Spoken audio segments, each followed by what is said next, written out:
अगर आप स्टूडेंट हैं, अगर आप जो भी पढ़ते हैं आपको याद नहीं रहता, बहुत मेहनत करते हैं, दिन में 8-8 घंटे 10-10 घंटे पढ़ाई करते हैं, फिर भी जब तक पढ़ते हैं जब तक लगता है याद हो गया, बुक बंद करने के बाद में लगता है कि सब कुछ भूल गए। तो ऐसे में आज का वीडियो आपके लिए बहुत ही ज़्यादा हेल्पफुल होने वाला है। आज मैं आप लोगों के साथ में एक टेक्निक शेयर करने वाली हूँ, स्पेशली स्टूडेंट्स के लिए है ये टेक्निक। स्टूडेंट्स अगर इस टेक्निक को करेंगे तो उनको 100% रिजल्ट मिलेगा। 100% उनकी जो इच्छा है, जो मार्क्स वो ऑब्टेन करना चाहते हैं वो ऑब्टेन कर पाएंगे। तो क्या करना है, कैसे करना है और कब करना है, चलिए आपके साथ में शेयर करती हूँ। नमस्कार दोस्तों, मैं हूं आराधना गौतम, वी नेचुरल चैनल पर आप सभी का स्वागत करती हूं। आज का वीडियो जैसे मैंने बताया स्टूडेंट्स के लिए है। तो स्टूडेंट्स को किस टेक्निक को फॉलो करना है। लॉ ऑफ अट्रैक्शन में हम जैसे बताते हैं कि अगर आप अपने किसी भी चीज़ को पाना चाहते हैं तो वो चीज़ आपके अंदर होना चाहिए, आपके नस नस में वो समाई हुई होना चाहिए।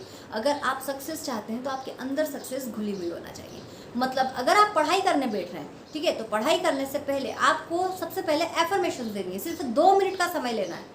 कैसे लेना है? सिर्फ 2 मिनट का समय लें। आप आंखें बंद करके बैठे, आप स्टडी टेबल पर पढ़ाई करते हैं, आप अपने बेड पर पढ़ाई करते हैं, जहाँ भी पढ़ाई करते हैं, सबसे पहले 2 मिनट का समय आंखें बंद करके अपने आप से आपको कहना है, yes I can do it. मैं जो याद करती हूँ, मैं जो याद करता हूँ मुझे याद रहता है, मैं सब कुछ कर सकता हूँ, मुझे सब कुछ याद है। और आज ये जो मैं किताब पढ़ रही हूँ इसमें भी मुझे सब कुछ याद है, सब मैं समझ आ चुका है और मैं इसे 100% करके दूँ।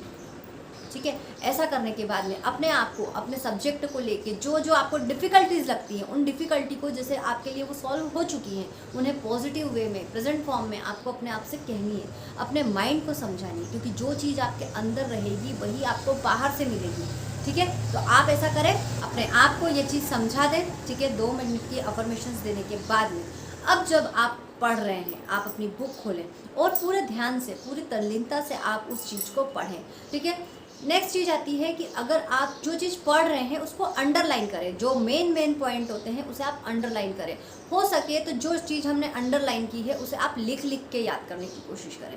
यह हमको बचपन से सिखाया जाता है, स्कूलों में शुरू से कहा जाता है लिख लिख के याद करें। इसके पीछे क्या लॉजिक है? इसके पीछे 2 लॉजिक काम करते हैं। एक, हम फिजिकल लेवल पर काम कर रहे हैं, फिजिकल एनर्जी लगा रहे हैं, और अगर हमारे अंदर से कोई एनर्जी लगी है तो माइंड तक वो ज़रूर जाती है, सबकॉन्शियस माइंड तक बहुत जल्दी पहुँचती है और वो हमारे अंदर कहीं ना कहीं घूमती हुई रहती है। ठीक है, अगर हम सिर्फ पढ़ लेंगे तो पढ़ी हुई चीज़ 2 मिनट में वो बाहर निकल जाएगी। ठीक है, सिर्फ वो मुंह से हमने बोला, पढ़ते हुए मुंह का यूज़ किया, कान में गई, दिमाग में गई और बाहर हो गई।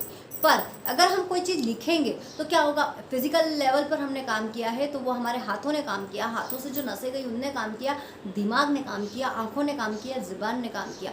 इतनी इंद्रियां एक साथ काम करेगी तो वो चीज़ हमारे अंदर उतरेगी और वो हमें लाइफ टाइम याद रहेगी। ठीक है, तो कुछ भी चीज़ अगर आप जो भी पढ़ रहे हैं उसे मेन पॉइंट्स को आप अंडरलाइन करें। अंडरलाइन तो करें ही, ठीक है, मेन चीज़ तो है अंडरलाइन करें। और अगर आपके पास में समय है तो आप उसे लिखें। अब कई स्टूडेंट्स मेरे पास में कहते हैं मैम हम 5x5 टेक्निक करें, मैम हम 3x3 टेक्निक करें। उस टेक्निक को करने के लिए आप आधा घंटा, पौन घंटा वेस्ट करेंगे तो क्या मतलब है? इतना आप अपने बुक में जो आपका सिलेबस में जो चीज़ है उसे आप लिखें, उतनी बार आप उसे लिखें तो वो आपको याद होगी। जो 5x5 टेक्निक है, 2x2 टेक्निक है, ये ऐसा नहीं है कि काम नहीं करती है, काम करती है। पर ये अगर आप स्टूडेंट हैं तो आप इसे अवॉइड करें। आप यंग जनरेशन है, आप लव के लिए और किसी चीज़ के लिए अगर इन टेक्निक का यूज़ करते हैं तो बेस्ट रहेगा। स्टूडेंट हैं तो आप अपनी पढ़ाई को लिखें, ज़्यादा से ज़्यादा उसके साथ समय बिताएं और अंदर से पॉजिटिवनेस के साथ में, खुशी के साथ पढ़ें। अगर आप नेगेटिव एनर्जी के साथ में पढ़ने बैठेंगे कि और पढ़ना है, ऐसा करके सोच के बैठेंगे तो आपको कभी याद नहीं होगा। नहीं, मुझे सब याद है, मैं सब कुछ कर सकता हूँ, बहुत मज़ा आता है मुझे पढ़ने में, ऐसे सोच के, ऐसे खुशी के साथ में आप पढ़ने बैठेंगे तो आपको ज़रूर याद होगा। आपके जो आप पढ़ेंगे एक एक शब्द आपके दिमाग में उतरेगा और एक एक शब्द आपको याद रहेगा। और देखना, ऐसे इस तरह से अगर आप पढ़ाई करेंगे तो आपको एग्ज़ाम में 100% मार्क्स, बहुत अच्छे मार्क्स मिलेंगे, जो आप चाहते हैं वैसे मार्क्स मिलेंगे। तो कीजिए इस उपाय को, कीजिए इस टेक्निक को और फिर मेरे साथ में जो रिजल्ट मिलेगा उसे शेयर कीजिए। उम्मीद करती हूँ आज की जानकारी स्टूडेंट्स के लिए बहुत हेल्पफुल रहेगी। वीडियो पसंद आता है तो इसे लाइक करना, ज़्यादा से ज़्यादा शेयर करना। नेक्स्ट वीडियो में मैं फिर मिलूंगी आपसे नई किसी जानकारी के साथ, तब तक अपना ध्यान रखना। Bye bye.